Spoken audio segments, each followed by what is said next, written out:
Hello दोस्तों, आप सभी का एक बार फिर से स्वागत है मेरे यूट्यूब चैनल में जिसका नाम है डिज़ाइनर अकुल्या।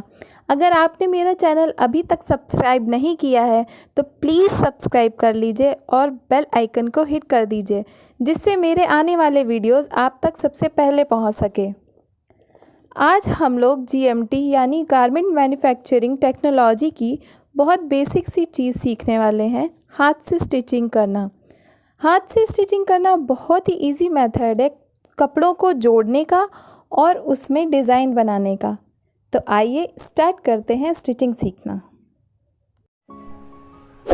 तो दोस्तों, सबसे पहले स्टिच है टैकिंग। टैकिंग बहुत ही इजी और बहुत ही कॉमन सी स्टिच है। इसके लिए दो कपड़ों को, 2 या 3 या 4 जितने भी कपड़ों को सिर्फ सेट करना होता है। जैसे हम लोग साड़ी में फॉल लगाते हैं तो फॉल को पहले एक जगह सेट कर लेते हैं। तो सेट करके उसमें एक सिर्फ नॉर्मल सी ऐसे ही स्टिच टक टक लगाते हुए चले जाते हैं। मतलब ये टक इधर एक ही लगा लिया, ऐसे ही टक्स लगा लिए, उसको बोलते हैं टैकिंग या बास्टिंग। ये बहुत ही सिंपल सी स्टिच है, इसको हम लोग बोलते हैं टैकिंग स्टिच। ये सिर्फ कपड़े को होल्ड करने के लिए होती है, इसमें कोई मजबूती नहीं होती है, ना ही ये डेकोरेटिव होती है। ये सिर्फ कपड़ों को होल्ड करने के लिए होती है ताकि कपड़ा हमारा इधर उधर खिसके नहीं सिलते टाइम। नेक्स्ट स्टिच है हमारी इवन बास्टिंग। इवन बास्टिंग में बहुत ही बराबर दोनों कपड़ों को जोड़ने के लिए, दो कपड़ों को जोड़ने के लिए बहुत ही बराबर बराबर तरीके से, जैसे जितनी दूरी हमने पीछे से नीडल निकालने के लिए ली है उतनी ही दूरी इसमें भी लेंगे। बहुत बराबर बराबर दूरी पे ही इसके टक्स लगाएंगे।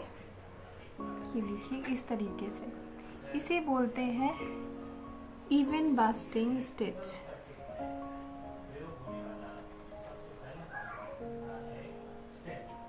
ये देखिए जितनी दूरी आगे है उतनी ही दूरी पीछे साइड में भी है। ये इसे बोलते हैं इवन बास्टिंग। नेक्स्ट स्टिच है अनइवन बास्टिंग। अनइवन बास्टिंग में हम लोग स्टिच ऐसे करते हैं जैसे कम दूरी हम लोग को पीछे साइड में रखनी है और ज़्यादा दूरी आगे की तरफ रखनी है। इस तरह से ये हमने कम दूरी पे लिया है, लेकिन निडल जो डालेंगे वो थोड़ी ज़्यादा दूरी पे डालेंगे इस तरह से, और पास से ही निकाल लेंगे इस तरह से।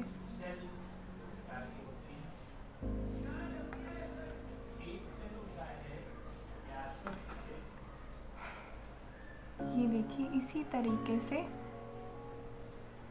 पूरी स्टिच कर लेंगे। पीछे साइड में कम दूरी लेंगे और आगे साइड में थोड़ी ज़्यादा दूरी लेंगे। ये देखिए, और इस साइड इस तरह से आ रही है स्टिचिंग और इस साइड इस तरह से आ रही है। ये होती है अनइवन स्टिच। नेक्स्ट स्टिच है रनिंग स्टिच, जो हम लोग बहुत नॉर्मली कपड़ा सिलने के लिए यूज़ करते हैं। सिर्फ जोड़ने के लिए काम चलाओ स्टिच है ये रनिंग स्टिच। इसमें कोई इवन या अनइवन नहीं होता है, बस हम लोग डायरेक्ट सिलते जाते हैं इसी तरीके से। सिर्फ कपड़े को जोड़ने के लिए ये यूज़ होता है।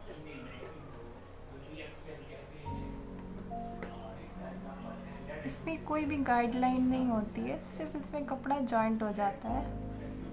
इस स्टिच का नाम है रनिंग स्टिच। इस तरह से। नेक्स्ट स्टिच है हेमिंग। हेमिंग का यूज़ हम लोग कपड़ों को फिनिश देने के लिए करते हैं, जिसमें पता नहीं लगता है कि इसमें कुछ स्टिच भी हुई है। तो हेमिंग करने के लिए ये देखिए कपड़ा फोल्ड किया है और जो बैक वाला है, मतलब जो दिखने वाला साइड है, इधर से हम लोग कुछ धागे ऐसे उठा लेंगे ऐसे और फिर फ्रंट वाले फैब्रिक में आके ऐसे निकाल लेंगे।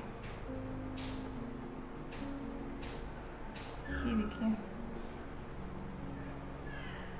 ये इस तरह से हेमिंग करते हैं, तुरपाई करते हैं। ये देखिए, बहुत ही कम सिलाई दिखती है इसमें हेमिंग में।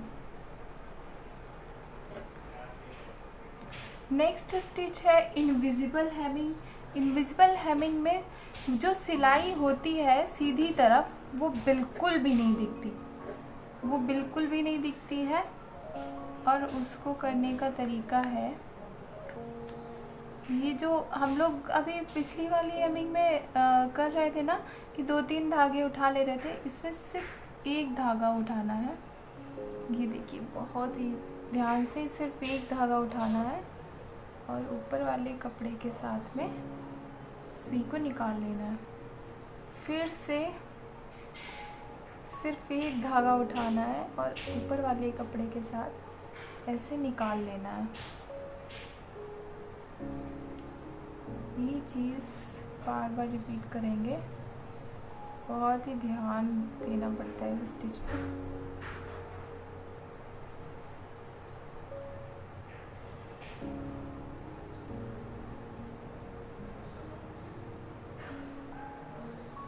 ये देखिए, अब देखिए मेरा धागा बहुत ही डार्क कलर का है, उसके बावजूद इसमें नज़र नहीं आ रहा है ज़्यादा, है ना। इस तरह से होती है, इसमें लग ही नहीं रहा है कि इसमें सिलाई भी हुई है, लेकिन इसमें सिलाई हो गई है। और ये देखिए कितना क्लीन हुई है। इस तरह से ये होती है इनविजिबल हेमिंग।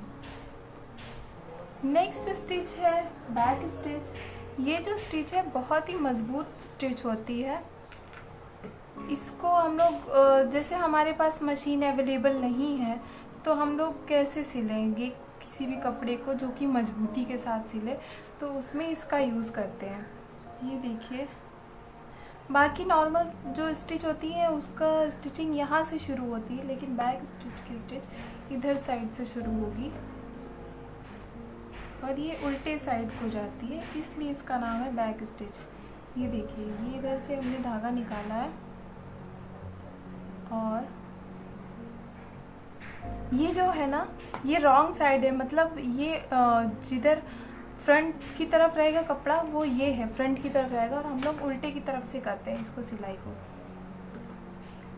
इधर से सुई निकाली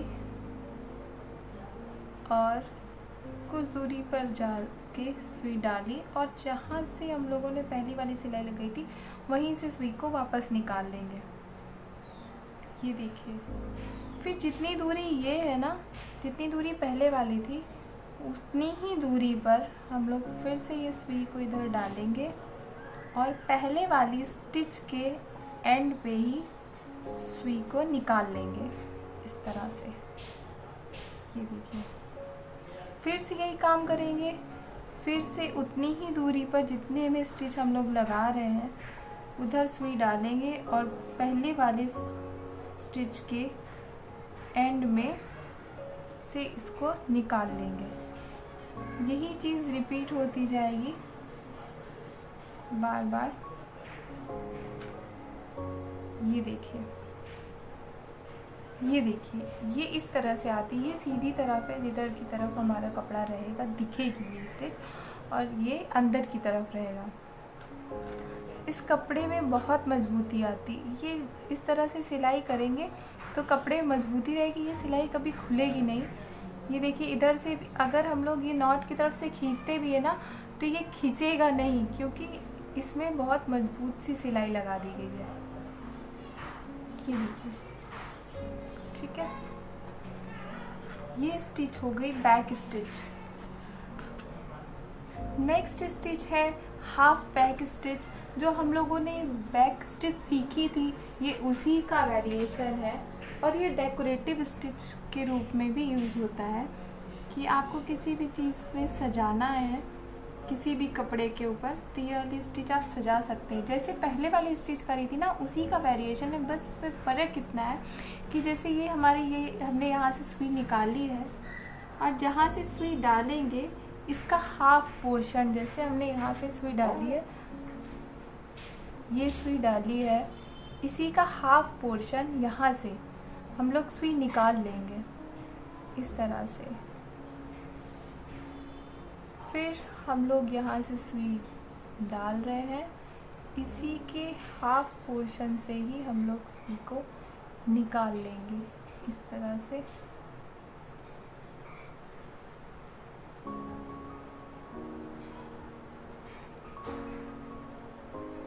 ये देखिए, और इसमें जो ये आती है, ये छोटे छोटे से स्टिच आते हैं। ये भी स्टिच उतनी ही मजबूत है जितनी की बैक स्टिच होती है, बस ये उसी का वेरिएशन है। Half back stitch. Next stitch है ओवर कास्टिंग।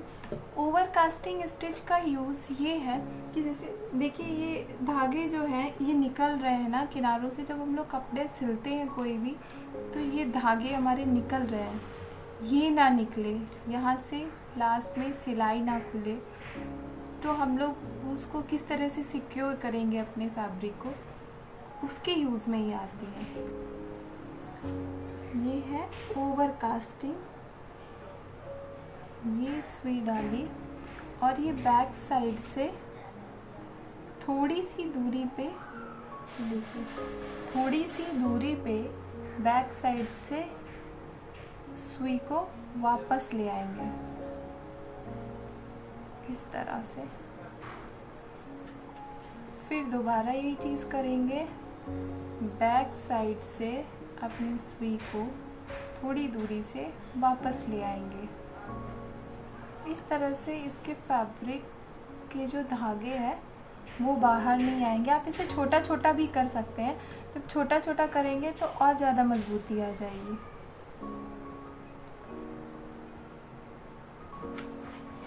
ये देखिए, ये स्टिच है over casting stitch. Next stitch जो है वो ओवर कास्टिंग में मॉडिफिकेशन करके बनाया गया है। इसका मतलब फैब्रिक को और ज़्यादा सिक्योर करने के लिए हम इसमें एक स्टिच और करेंगे ताकि फैब्रिक और ज़्यादा सिक्योर हो जाए। वो है ये ओवर कास्टिंग कंप्लीट करने के बाद इसी में एक बार और हम लोग सिलाई करेंगे। जैसे ये देखिए,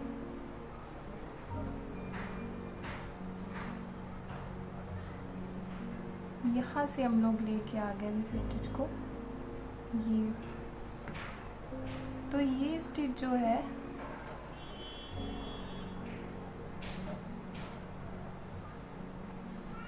डबल ओवर कास्टिंग कहलाती है। जो हम लोगों ने ओवर कास्टिंग करी थी, इसी में एक बार और इसी स्टिच को कर देंगे इस तरह से, तो वो डबल ओवर कास्टिंग कहलाएगी। ये देखिए इस तरह से।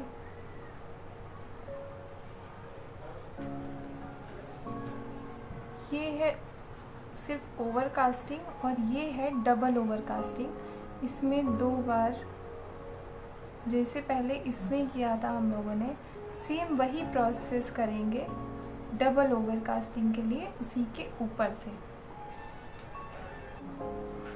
नेक्स्ट स्टिच है स्लिप स्टिच।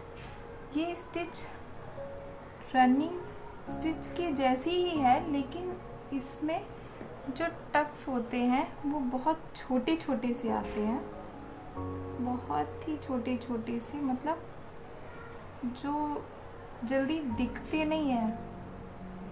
अगर हम लोग सेम कलर के थ्रेड से करेंगे, जैसे इसमें एक दो या तीन ही धागे से ही होकर ही निकलते हैं, इस तरह से बहुत छोटे छोटे से टक्स इसमें आते हैं।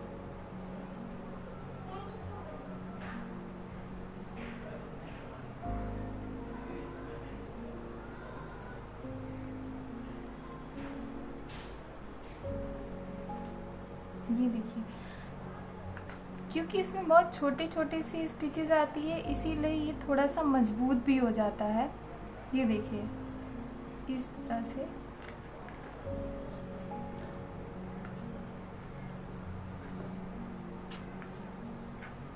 तो इस स्टिच का नाम है स्लिप स्टिच। नेक्स्ट स्टिच है हेरिंग बोन स्टिच, और ये एक डेकोरेटिव स्टिच है। किसी भी कपड़े की एज में अगर हमें कुछ डिज़ाइन करना है तो इस स्टिच को बना सकते हैं। इस स्टिच की डिज़ाइन जो है वो क्रॉस में बनती है। हमने यहाँ से धागे को निकाला और इसके अपोजिट साइड इस तरह से, ये देखिए ऐसे करेंगे और इधर से निकालेंगे। उसके बाद फिर से हम लोग इसी साइड में आ जाएंगे और इधर भी निडल से ये देखिए इस तरह से बना देंगे। फिर से हम लोग अपोजिट साइड में जाएंगे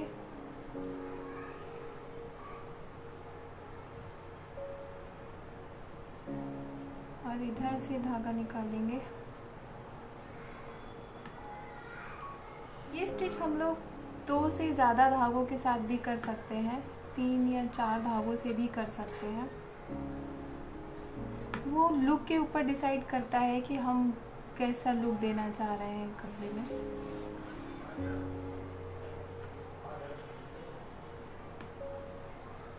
ये देखिए